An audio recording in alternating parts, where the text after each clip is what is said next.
Je n'ai pas reçu d'invitation au mariage de mon frère, alors, je suis parti en voyage. Désolé, ma chérie, cet événement est réservé aux personnes les plus proches, a dit ma mère. Mais, quand le mariage a été annulé à cause d'une dette, toute la famille s'est mise à me supplier. Il était pourtant trop tard. Avez-vous déjà eu l'impression que votre propre famille a construit une vie, et qu'elle vous en a tenu à l'écart, délibérément? C'est exactement ce qui m'est arrivé. Je m'appelle Jenny, et le jour où j'ai appris que je n'étais pas invité au mariage de mon frère parce que c'est juste pour la famille, ma chérie, fut le jour où j'ai compris avec quelle facilité il m'avait effacé. Que s'est-il passé ensuite? Disons simplement que le fils prodigue de la famille n'est jamais arrivé jusqu'à l'autel. Ce n'est pas parce que j'ai fait quoi que ce soit, mais plutôt, parce que j'ai finalement choisi de ne rien faire. Restez avec moi, car ce n'est pas seulement l'histoire d'une exclusion, c'est une histoire sur le pouvoir de dire non, surtout quand ils ne vous appellent que pour éponger les dégâts qu'ils ont causés. Revenons maintenant là où tout a commencé. On sait toujours quand un appel téléphonique va tout changer. C'est dans le silence, juste avant que votre mère ne parle, c'est dans la froideur, derrière ces mots. Le mien est arrivé par un jeudi matin humide, à Brooklyn, au moment même où je boutonnais mon manteau pour aller travailler. Jenny, a-t-elle dit, d'une voix cassante et froide. Tu n'es pas invité au mariage de Marc.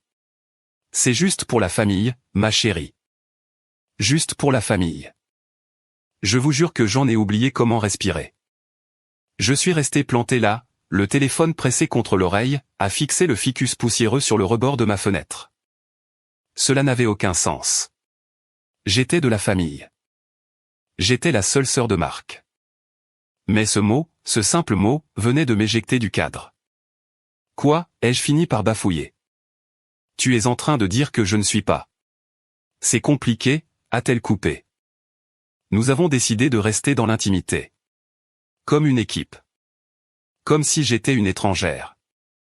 Avant que je ne puisse répondre, mon téléphone a vibré, une notification de groupe. C'était Marc, mon grand frère, l'enfant chéri. Son message tenait à peine en une phrase, « Salut tout le monde, je confirme juste que la liste des invités est très serrée. Pas d'extra. J'espère que vous comprenez. J'ai hâte de fêter ça. Pas d'extra. » Un poids s'est installé dans mon estomac. Mon nom ne figurait même pas dans ce message. Pas un seul mot direct, juste un décret public stipulant que je n'étais pas à ma place. Et d'un coup, mon monde s'est rétréci. La voix de ma mère s'est estompée. Les murs de mon minuscule appartement ont semblé se refermer sur moi. Je me suis laissé tomber sur le bord de mon lit, le vieux couvre-pied grinçant sous mon poids, les yeux rivés sur l'écran. Il n'avait même pas honte. Pas de dispute, pas d'excuses, juste un licenciement silencieux. Le pire dans tout ça? C'est que je m'y attendais presque. Voyez-vous, j'avais toujours été la discrète, celle à qui l'on pense en dernier. Marc avait les acclamations, les toasts, l'attention. Moi, j'avais les regards en coin et le silence. Quand il gagnait des prix, nous organisions des dîners. Quand j'ai été promu l'année dernière, ma mère a oublié de m'appeler. Et maintenant, on m'effaçait du plus beau jour de sa vie. Il préparait un mariage sans moi.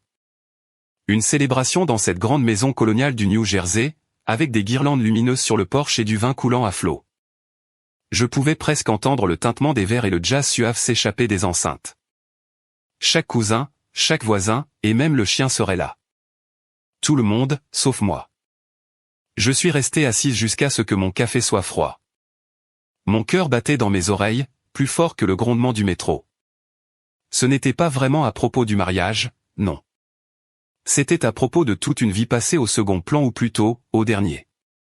Alors, j'ai fait ce que toute femme rationnelle ferait quand sa famille l'évince sans ménagement, je me suis mise en colère.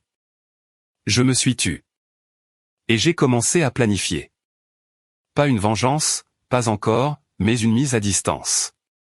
Vous est-il déjà arrivé de vous faire dire que vous n'étiez pas à votre place par les gens qui vous ont élevé? Dites-le moi en commentaire, car ce que j'ai fait ensuite, a été la première étape pour enfin me choisir, moi. Cette nuit-là, je n'ai pas pleuré. Je n'ai pas hurlé dans mon oreiller, et je n'ai appelé personne pour chercher du réconfort. Je n'ai même pas relu le message du groupe, ni repassé en boucle la voix de ma mère. Je suis simplement resté assise sur mon canapé, dans le noir, à regarder les phares des voitures défiler devant ma fenêtre, comme les fantômes de vie que je n'avais jamais vécus. Puis, vers 3 heures du matin, j'ai ouvert mon ordinateur. J'ai tapé « vol de dernière minute au départ de New York ». Je ne savais même pas où j'allais. Je savais juste qu'il fallait que je parte. Pas pour toujours, pas de manière mélodramatique, mais juste pour un temps. Juste assez longtemps pour me rappeler ce que cela faisait d'être moi-même, loin de l'ombre d'une famille qui ne m'avait jamais vraiment vu. Portland. Le mot a jailli comme un murmure. Brumeuse, verte, imprévisible. Un endroit si différent de ma vie à Brooklyn, de ses sirènes, de ses trottoirs jonchés de cigarettes et de ses souvenirs familiaux qui s'accrochaient à chaque coin de rue. Je n'étais jamais allé dans le Nord-Ouest Pacifique, mais l'idée me semblait assez lointaine. J'ai réservé un vol pour midi. Quand le soleil s'est enfin levé, sa lumière pâle a filtré à travers les stores, se répandant sur ma valise à moitié pleine. J'y ai jeté des jeans, des chaussures de randonnée, quelques pulls, et l'écharpe que Lucille m'avait offerte il y a 2 Noëls. Lucille était la seule personne de ma famille qui m'avait toujours vu tel que j'étais, et elle nous avait quittés 2 ans plus tôt. Elle m'aurait dit de partir. Elle m'aurait préparé des pancakes en disant « Jenny, ma chérie, parfois, la meilleure des vengeances est de devenir impossible à ignorer. » Le trajet en taxi vers l'aéroport s'est fait en silence. Je fixais la vitre, tandis que le chauffeur fredonnait un air pop inconnu. À JFK, la foule bourdonnait autour de moi, entre passeports, café Starbucks, cartes d'embarquement et adieux déchirants. Moi, je n'avais personne pour me saluer. Personne ne savait même que je partais, et je n'ai prévenu personne. Je crois qu'une partie de moi voulait disparaître discrètement, de la même manière qu'il m'avait effacé. 6 heures plus tard, j'ai débarqué dans l'air bruneux de Portland, et j'ai ressenti quelque chose d'inattendu, du soulagement. Cette ville ne me connaissait pas. Ces arbres ne m'en voulaient pas. Les inconnus ne me regardaient pas avec cette sympathie pincée que j'avais fini par détester. Ici, je n'étais la déception de personne. Je n'étais pas la fille difficile. J'étais juste Jenny. Je me suis installé dans une petite auberge à l'extérieur de la ville, une ancienne maison d'artisans nichée derrière une librairie et un café qui sentait la cannelle et les vieilles histoires. Ma chambre avait un plafond en pente, un parquet qui grinçait, et une fenêtre embuée qui donnait sur une rue bordée d'arbres tordus. Cette première nuit, je n'ai pas beaucoup dormi, mais j'ai respiré. Et c'était déjà beaucoup. Le lendemain matin, j'ai marché. J'ai erré sans but sur les trottoirs mouillés, découvrant des fresques cachées dans les ruelles, passant devant des chariots de café et des bancs couverts de mousse. Je me suis arrêté pour prendre un thé dans un endroit où personne ne me parlait de marque. Personne ne me regardait comme s'ils allaient dire « c'est juste pour la famille, ma chérie ». C'était la première fois, depuis des années, que je n'avais pas à me préparer aux attentes des autres. J'ai repensé à toutes ces fois où je m'étais plié pour entrer dans le moule des autres. J'ai aidé Marc pour ses rédactions à la fac parce qu'il était le meilleur avec les chiffres.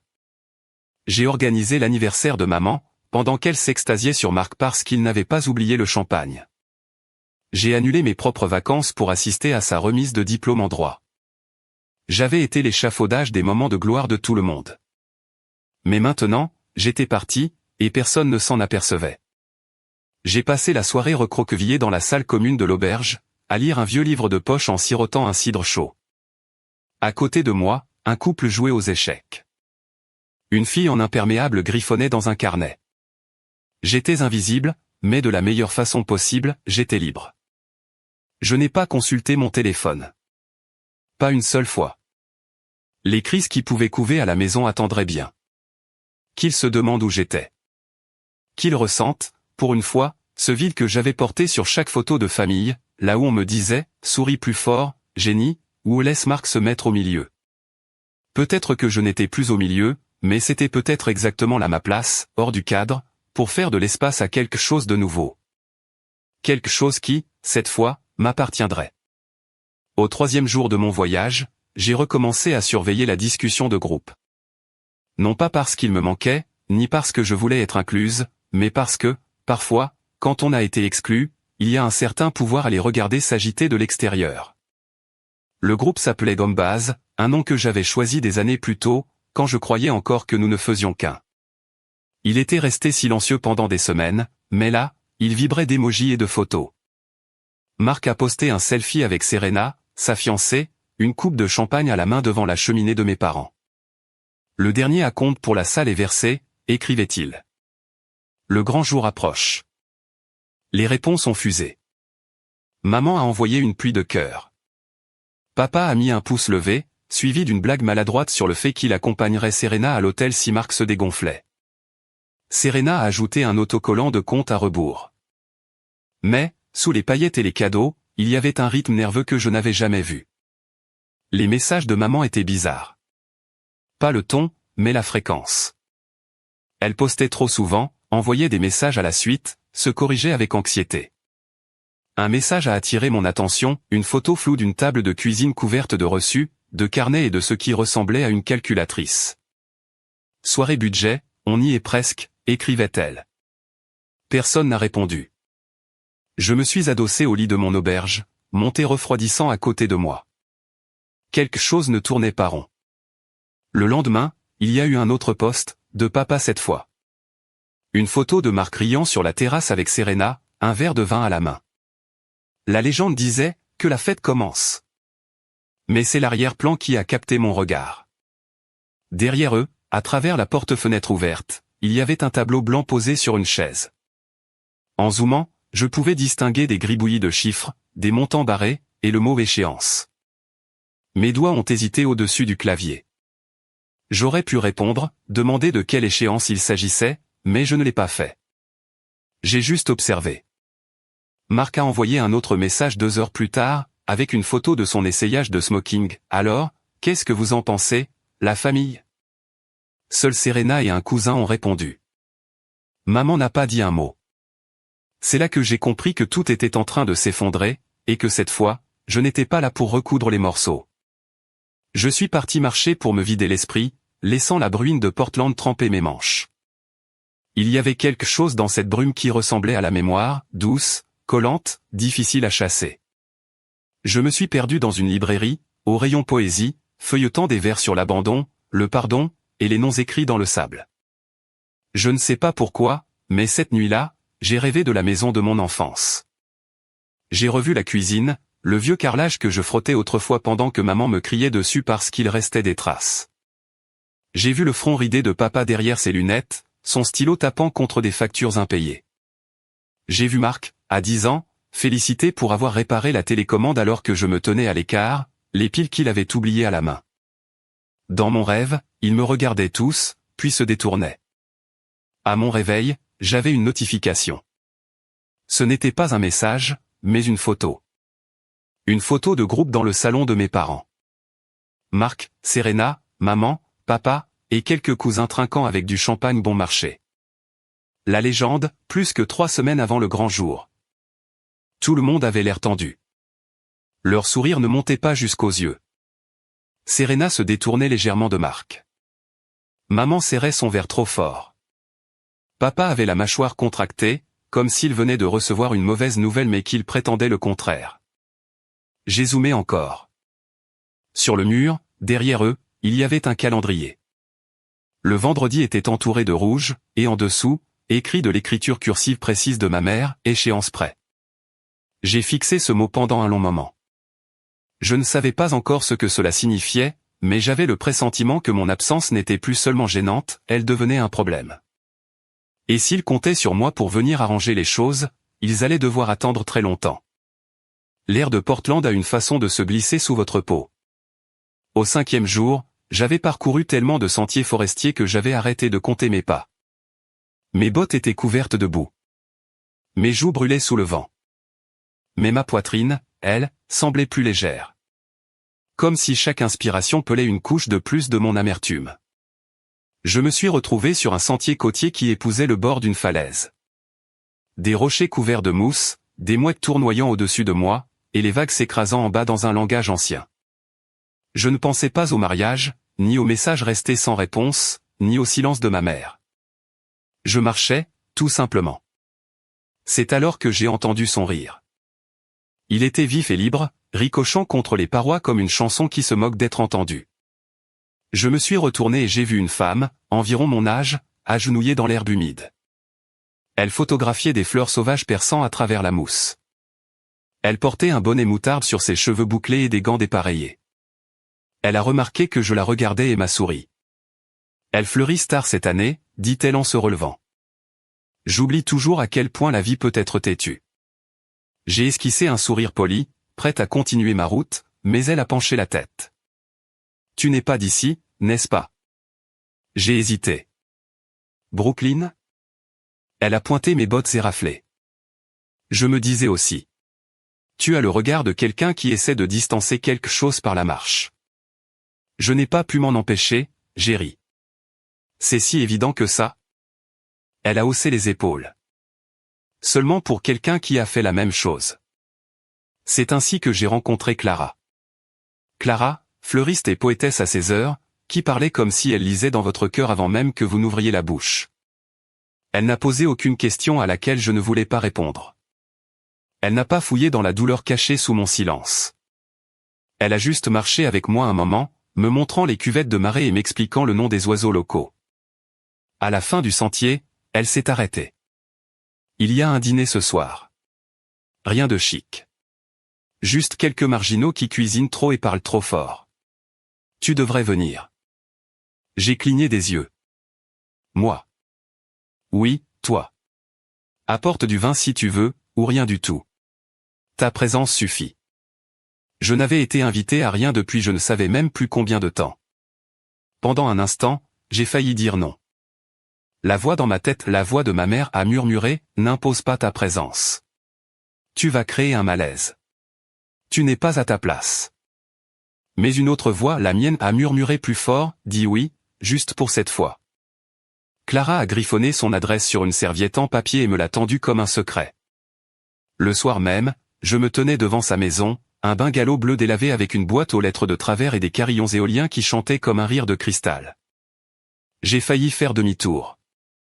Puis la porte s'est ouverte et Clara m'a fait signe d'entrer, comme si nous étions de vieilles amies. À l'intérieur, la maison rayonnait. Des chaises dépareillées, de la vapeur s'échappant des casseroles de pâtes, des gens qui criaient par-dessus la musique et riaient la bouche pleine. Pas de jugement, pas de calcul, personne pour me demander si j'avais confirmé ma présence ou si j'avais apporté le bon cadeau. Juste la vie, brute, bruyante et réelle. Clara m'a présenté comme génie de la côte, qui marche comme si elle s'effilochait tout en restant debout. J'aurais dû être embarrassé. Au lieu de cela, j'ai ri jusqu'à en avoir mal aux côtes. Quelqu'un m'a tendu une assiette. Quelqu'un d'autre m'a versé un verre de vin rouge. Je me suis assise entre une femme nommée Mo, qui fabriquait son propre savon, et un gars, Devon, qui enseignait la guitare à des enfants placés. Ils ne m'ont pas interrogé sur ma famille, ils m'ont demandé ce qui me rendait heureuse, quel genre de ciel me manquait, quel plat je cuisinerais si je ne pouvais en faire qu'un seul pour le reste de ma vie. Je n'avais pas eu une telle conversation depuis des années. Entre le pain à l'ail et le dernier verre de vin, j'ai senti quelque chose basculer. Je me suis senti vu. Pas comme la fille trop effacée, pas comme la sœur qui ne brillait pas autant que Marc, pas comme le fantôme de l'album de famille. Juste génie. Au moment de partir, Clara m'a serré dans ses bras comme si nous nous connaissions depuis toujours. Tu es de bonne compagnie, a-t-elle chuchoté. Tu ne dois d'explication à personne pour le simple fait d'exister, tu sais. Je suis rentré chez moi, ces mots résonnant encore dans ma poitrine. Personne ne m'avait jamais dit ça, jamais. Et alors que je me glissais dans mon lit, mon téléphone toujours débranché, j'ai réalisé qu'il existait un monde entier en dehors du cercle auquel j'avais passé ma vie à essayer d'appartenir. Et peut-être, juste peut-être, que je n'avais plus besoin de leur place à table, parce que j'étais en train de construire la mienne. Je n'ai pas touché à mon téléphone pendant 3 jours entiers.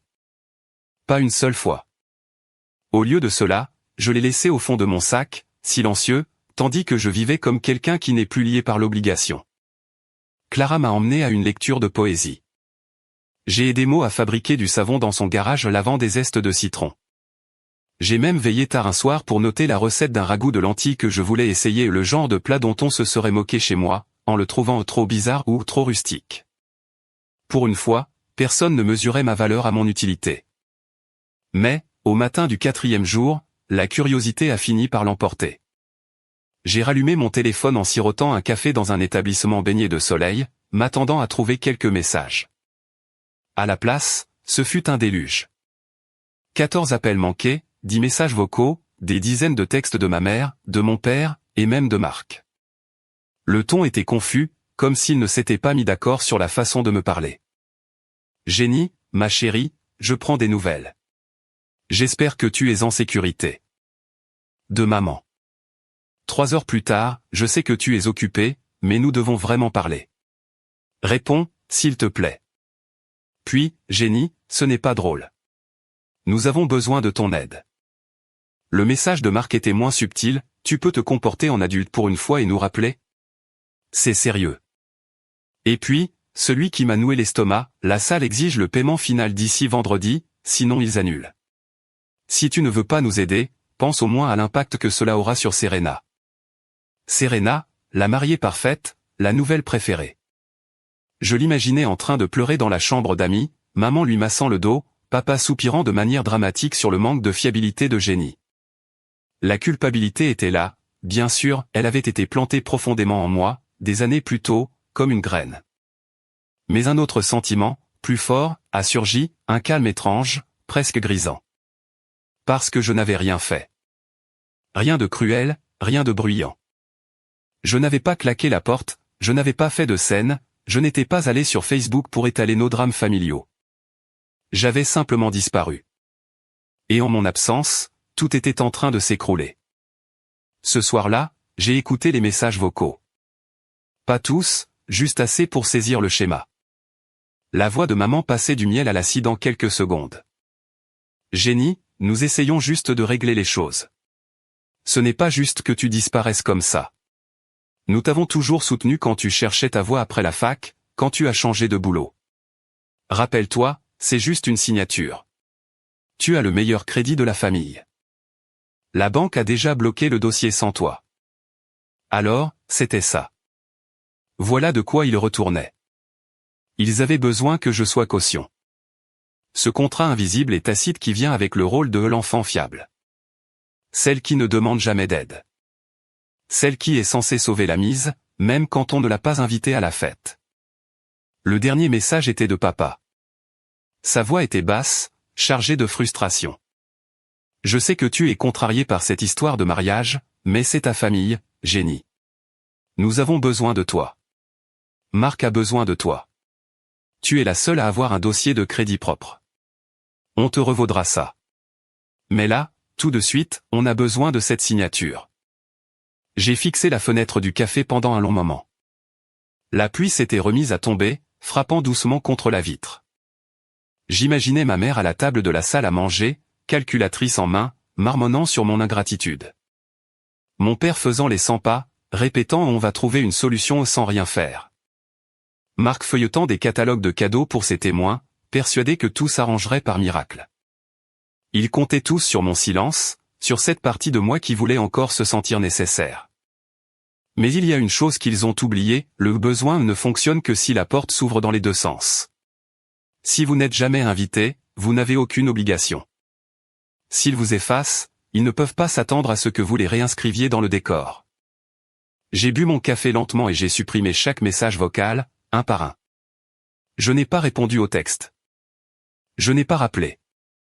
À la place, j'ai ouvert mon carnet et j'ai commencé à lister les endroits de l'Oregon que je n'avais pas encore vus.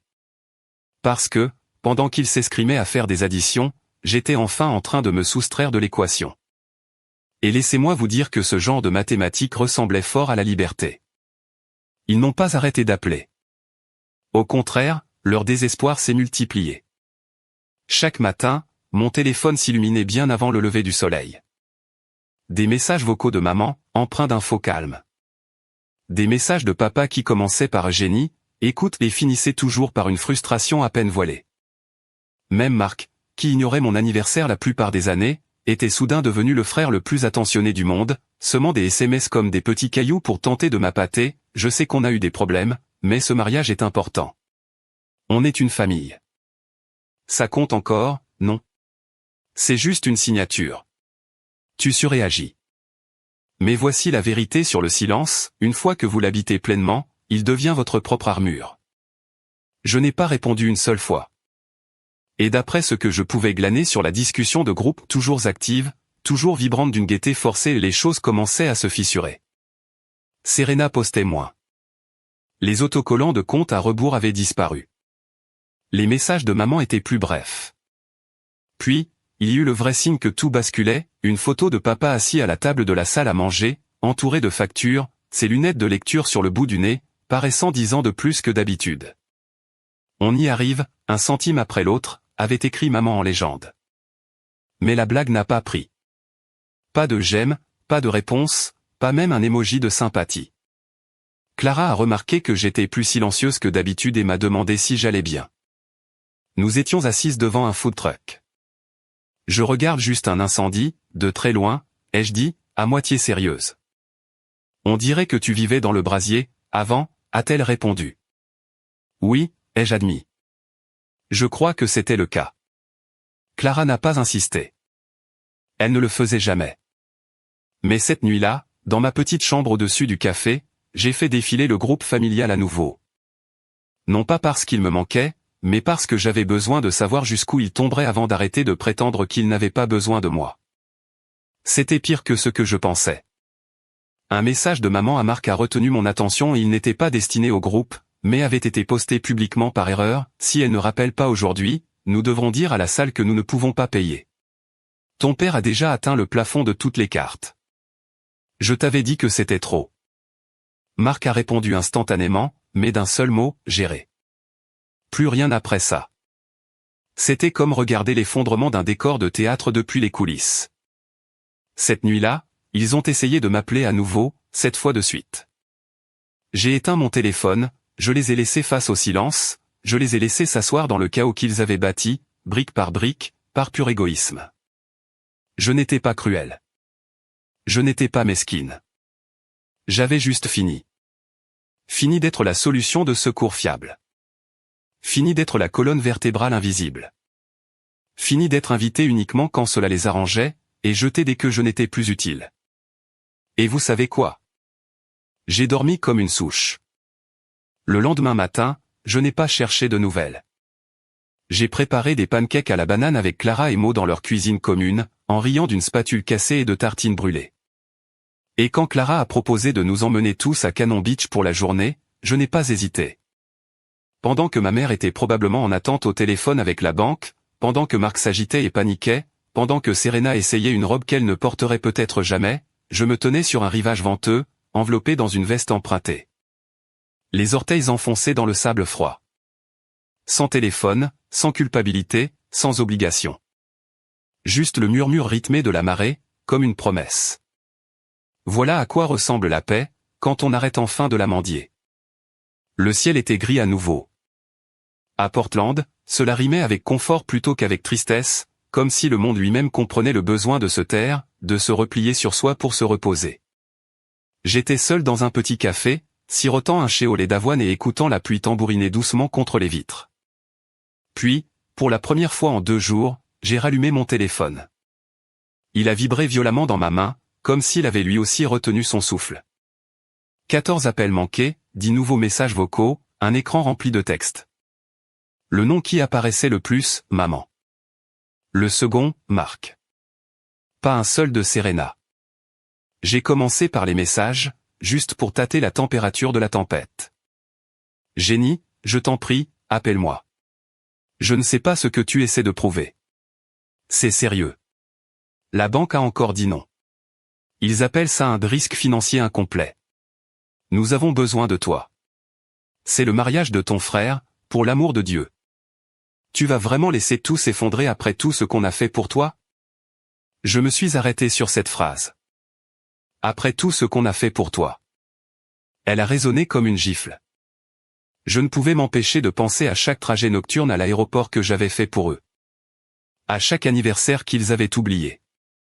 À chaque voyage de famille où on me tendait l'appareil photo au lieu de m'inviter sur la photo. Tout ce qu'ils avaient fait pour moi reposait sur une histoire qu'ils avaient écrite, et que je n'acceptais plus. Les messages vocaux étaient encore plus frénétiques. La voix de maman tremblait dans le premier, « Jenny, c'est ta mère. J'ai besoin d'entendre ta voix. La salle dit qu'ils veulent le paiement intégral d'ici vendredi, sinon la date est perdue. Et nous avons déjà envoyé les invitations. Les parents de Serena posent des questions. Ton père ne est bien, il ne gère pas bien la situation. Rappelle-moi, s'il te plaît. Dans un autre, Elle ne s'encombrait plus de politesse, tu as fait ton effet. Tu es en colère, nous comprenons. Mais tes petites vacances sont finies. Il est temps de redevenir un membre de cette famille. Nous avons besoin de cette signature. J'ai coupé l'écoute au milieu. Dans sa voix, j'entendais quelque chose de nouveau. Ce n'était pas de la culpabilité, ni du regret. Encore moins des excuses. C'était de la panique. Une panique pure, montante, irréversible. Non pas parce que je leur manquais, mais parce qu'ils perdaient le contrôle. Ils réalisaient enfin que je n'allais pas les sauver, cette fois. J'ai ouvert un message vide, j'ai tapé « J'ai vu vos messages », puis j'ai tout effacé. Je n'allais pas adoucir le silence avec des demi-réponses ou des refus polis. Je n'allais pas m'expliquer devant des gens qui ne s'étaient jamais souciés du pourquoi de mes choix, mais seulement de leur propre confort. J'ai pris une lente inspiration et j'ai regardé par la fenêtre. Dehors, la ville ne se pressait pas. Des gens marchaient sous des parapluies. Des chiens en imperméable trottaient à leur côté. La vie continuait. Ma vie continuait.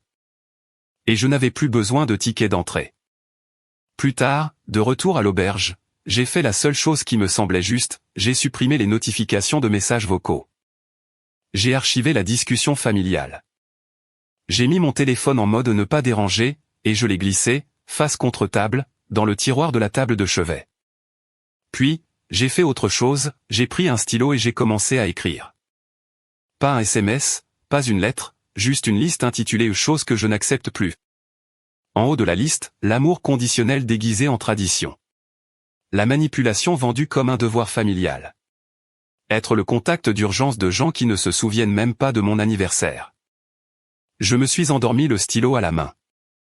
Personne ne m'avait jamais appris à quoi ressemblait le respect de soi, mais j'étais en train d'apprendre. C'était calme, c'était ferme, et j'avais enfin l'impression de rentrer chez moi. J'ai appris que le mariage était annulé de la même manière que j'avais appris mon exclusion, par le groupe familial. Pas d'appel, pas de voix, juste des éclats numériques. Tout a commencé avec la mère de Serena. Elle ne faisait même pas partie du groupe, mais quelqu'un avait fait une capture d'écran de son post Facebook et l'avait balancé là, sans commentaire. Pour ceux qui s'interrogent sur le mariage de Marc et Serena, il a été reporté indéfiniment. Nous apprécions votre compréhension durant cette période difficile. Merci de bien vouloir adresser vos questions directement au couple. Reporter indéfiniment une expression feutrée qui résonnait comme un verre à vin fêlé. Il n'éclate pas bruyamment, mais on sait qu'il est désormais inutile. Le groupe a explosé. Le cousin Tyler a demandé si c'était une blague. La tante Marie a exigé des explications.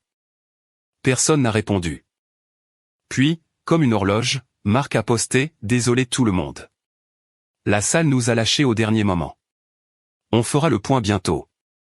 Merci pour votre soutien. » C'était tout.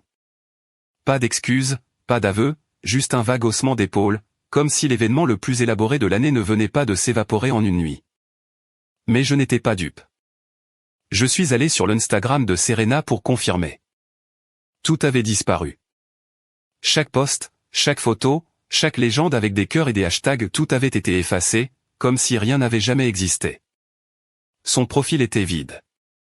Le coup de grâce est venu de ma cousine Amber, qui m'a envoyé un message direct, une première depuis des semaines. Je ne sais pas exactement ce qui s'est passé, mais ta mère pleurait sur le porche quand nous sommes arrivés. Des types de la salle de réception sont venus aussi. C'était moche. Je pouvais l'imaginer. Maman debout dans ses perles et son pantalon bien repassé, essayant de prétendre qu'elle n'avait pas tout misé sur un fantasme. Papa derrière elle, blâmant sans doute la météo ou un bug bancaire. Marc furieux parce que quelqu'un lui avait enfin dit non. Et Serena? Elle avait été assez intelligente pour s'en aller. Ce que je n'avais pas prévu, ce que j'aurais dû prévoir, c'était la vitesse à laquelle le blâme a changé de cible. Ce soir-là, mon voyant de messagerie a clignoté à nouveau. J'ai écouté le message pendant mon dîner, juste pour voir jusqu'où ils iraient. La voix de maman était de la glace enveloppée dans du velours. Eh bien, j'espère que tu es contente que tout se soit effondré. La famille de Serena est humiliée. Marc est dévasté. C'est de ta faute, génie. Tout ce que tu avais à faire, c'était de répondre. Une signature, un appel. Mais non, il a fallu que tu fasses tes preuves. J'espère que ça en valait la peine. Elle n'a pas pleuré. Elle n'a pas supplié. Elle a rendu son verdict. C'était surréaliste, car la seule chose que j'avais faite, c'était rien. Je n'avais pas détruit le mariage. Je n'avais pas menti au prestataire, je n'avais pas fait de promesses intenables. Je n'avais pas dépensé trop d'argent, ni contracté de prêt avec un crédit chancelant. Je n'avais pas construit un rêve sur des suppositions et un sentiment de supériorité. J'avais simplement refusé d'accourir quand il claquait des doigts. Et cela avait suffi à tout brûler. Ce message aurait dû m'écraser. La culpabilité aurait dû m'envahir, mais ce ne fut pas le cas. Parce qu'au fond de moi, je savais qu'ils n'avaient jamais prévu de mariage avec moi, mais seulement autour de moi. Et quand leur château de cartes s'est effondré, ils ont cherché la seule pièce qu'ils avaient toujours compté tenir, moi. Mais je n'étais plus là. Désormais, leur silence n'était plus méprisant ou suffisant, il était vide. Je suis sorti sur le minuscule balcon de ma chambre, enroulé dans une couverture, laissant la pluie caresser ma peau. En bas, la rue bourdonnait doucement. La vraie vie, sans mise en scène, honnête. Je ne me sentais pas victorieuse. Je ne me sentais pas cruelle. Je me sentais juste libérée. J'avais fini d'essayer de gagner une place à une table qui n'avait jamais été dressée pour moi. Ils avaient choisi de m'exclure, et j'avais choisi de rester absente.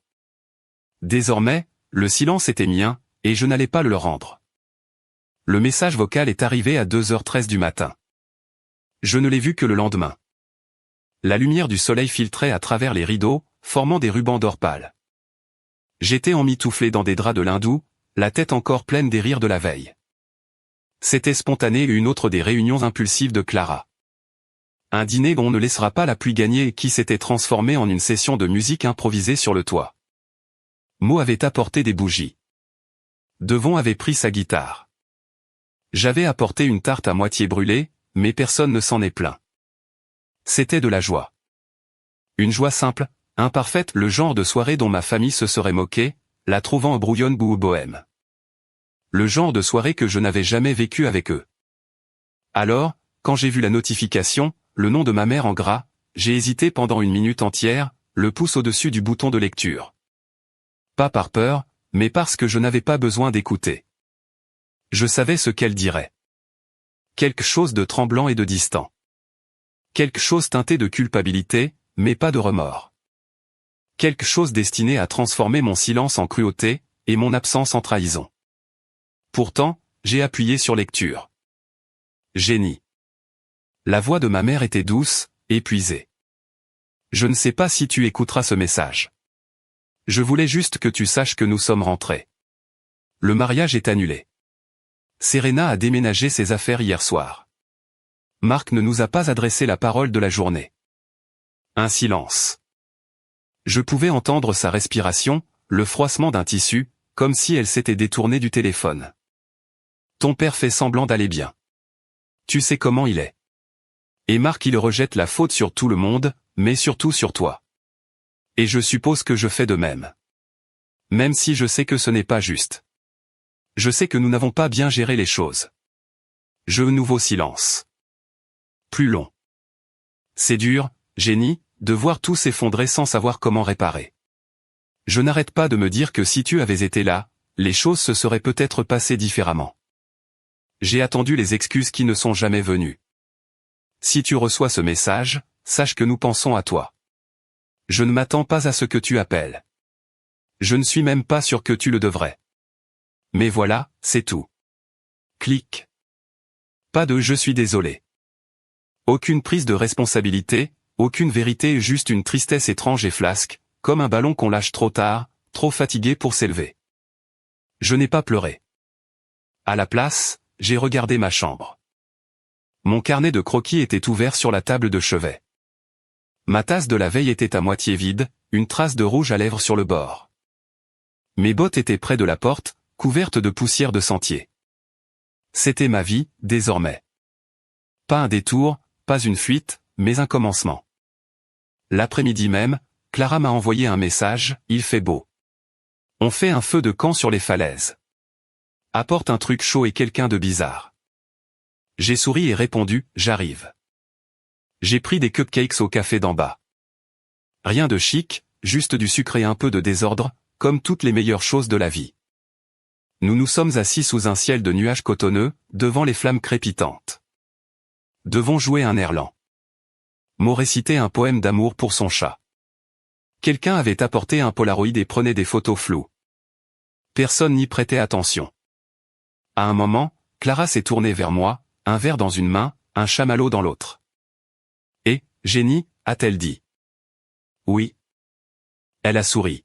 « On est vraiment content que tu sois là. » Ces mots m'ont touché plus que n'importe quel message vocal, parce qu'ils n'essayaient pas de me réparer, de me culpabiliser ou de m'extorquer quoi que ce soit. Ils étaient juste heureux de ma présence. Ce soir-là, après le départ de tout le monde, je suis rentré seul sous les étoiles brumeuses. Et pour la première fois depuis très longtemps, je me suis senti entière. Pas à cause du devoir, pas à cause de la douleur, mais grâce au choix. Le message de ma mère s'est dissipé de mes pensées comme le brouillard sur la mer. Je n'avais plus besoin de le porter, car je n'étais plus leur béquille. J'étais mon propre soutien. Une semaine a passé.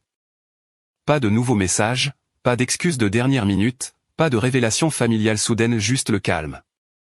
Au début, je m'attendais à ce que ce soit un vide, mais au contraire, c'était un calme mérité. Je suis resté à Portland plus longtemps que prévu.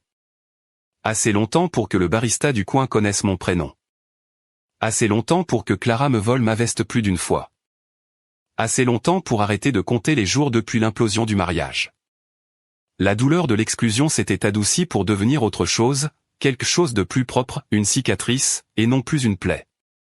Un matin, j'ai reçu un message de la compagnie aérienne concernant un avoir non utilisé. Brooklyn. Le mot est tombé avec un poids sourd. La vérité, c'est que je ne voulais pas rentrer. Pas encore. Peut-être jamais. En tout cas, pas de la façon dont il l'attendait. C'est alors que j'ai ouvert la discussion de groupe pour la première fois en 2 semaines. Elle était toujours là, figée dans l'ambre numérique. Le dernier message venait de la cousine de Serena, demandant si elle devait annuler sa réservation d'hôtel. Personne n'avait répondu. J'ai tapé lentement, « Marc, j'espère que tu vas bien. J'ai appris pour tout ce qui s'est passé. Je te souhaite de la paix et de la clarté pour la suite. » C'était tout. Poli, distant, définitif. Puis, j'ai ouvert un nouvel onglet et j'ai réservé un billet. Pas pour rentrer, mais pour l'Islande. Un endroit que j'avais toujours rêvé de voir, mais que je n'avais jamais osé réserver. Trop loin, trop cher, trop indulgent. Un voyage que j'aurais cru devoir faire avec quelqu'un d'autre, mais plus maintenant. J'ai choisi février, le froid, le silence, la saison des aurores boréales. Cela semblait juste. Symbolique, peut-être, mais réel. Un voyage d'adieu non pas à une personne, mais à une version de moi-même qui avait accepté de s'effacer en silence. Qui avait attendu une reconnaissance qui ne venait jamais. Qui avait donné, encore et encore, pour mendier un regard en retour. J'ai laissé un mot sur la table de chevet de l'auberge de Portland avant de partir, un merci, un souvenir, la trace de quelqu'un qui apprend à recommencer. Pour ma dernière soirée, Clara a organisé un repas partagé. Rien de spécial, des chaises pliantes, une enceinte empruntée, un pain de lentilles douteux, mais la chaleur de cette pièce aurait pu faire fondre des glaciers. On a trinqué au vin bon marché au nouveau départ, et aux vieilles blessures laissées derrière nous. Clara m'a serré fort dans ses bras à la porte. Tu sais, dit-elle, quand je t'ai croisé sur ce sentier, je me suis dit, elle porte une sacrée tempête en elle. J'ai ri. Tu n'avais pas tort. Mais tu as tenu bon, a-t-elle ajouté. Tu as laissé la pluie tomber, et puis, tu as construit quelque chose de mieux. Je suis encore en train de le construire, ai-je dit doucement. C'est bien, a-t-elle murmuré. Continue. De retour dans ma chambre, j'ai fait mes bagages lentement. Mon téléphone a vibré, une notification Instagram. Marc avait posté une photo. Pas de légende, juste lui, seul sur une plage, regardant l'horizon. Je n'ai pas aimé. Je n'ai pas commenté. Je ne ressentais pas d'amertume, juste de la distance, comme si nous vivions sur des cartes différentes. Avant de me coucher, j'ai allumé une petite bougie laissée dans mon panier de départ. L'odeur était de cèdre et de sauge propre, apaisante. Je suis resté à la fenêtre à regarder la pluie de Portland se perdre dans le brouillard. Demain, je monterai dans un avion, seul. Pas pour fuir, pas pour m'échapper, mais pour m'épanouir. Parce que, parfois, les plus belles histoires commencent après que la porte se soit refermée. Et la mienne ne faisait que commencer. C'était une nuit pluvieuse à Brooklyn, de celle où les caniveaux débordent et où les pneus des taxis glissent longuement sur la chaussée. J'étais revenu seulement pour récupérer quelques affaires et vider l'appartement avant de le sous-louer officiellement. Mon vol pour l'Islande était dans 36 heures. Je n'avais pas l'intention de dire à qui que ce soit que j'étais en ville. C'est, bien sûr, à ce moment-là qu'ils sont arrivés. Il était presque 21 heures, je pliais du linge quand l'interphone a sonné 3 fois, coup sur coup. Je me suis figé. Personne ne sonnait comme ça. Un nœud s'est formé dans mon ventre avant même que je ne traverse la pièce. J'ai décroché. Allô ? Silence d'abord, puis une voix familière. Trop prudente, trop composée. Jenny, c'est maman. Derrière elle, j'entendais du mouvement, d'autres voix. S'il te plaît, laisse-nous monter. On veut juste discuter. Ma main est restée suspendue au-dessus du bouton d'ouverture. Je n'ai pas appuyé. À la place, je suis allé à la fenêtre. 3 étages plus bas, serrés sous un parapluie noir dégoulinant, se tenaient mes parents et Marc. Tous les 3 paraissaient plus vieux que dans mes souvenirs. Fatigués, usés. Marc semblait ne pas avoir dormi depuis des jours. Le manteau de mon père paraissait trop grand pour lui. Ma mère portait des talons qu'elle arborait autrefois avec assurance, désormais trempés et s'enfonçant dans le trottoir. Je n'ai pas bougé. L'interphone a sonné encore, et encore. Finalement, j'ai soupiré, je suis allé vers l'ascenseur et j'ai appuyé sur le bouton. Je ne voulais pas faire ça dans le couloir. S'ils montaient, ils me verraient selon mes propres termes. Quand ils ont frappé à ma porte, je ne me suis pas précipité. J'ai ouvert lentement. 3 visages stupéfaits m'ont accueilli. Aucun d'eux n'a parlé pendant un long moment. Marc a été le premier à essayer, Jenny. Mais j'ai levé la main. Ne dis rien, ai-je dit doucement. Dites juste ce que vous avez à dire. Ma mère s'est avancée, serrant son sac à main comme une bouée de sauvetage. Nous avons fait des erreurs, a-t-elle commencé. De graves erreurs.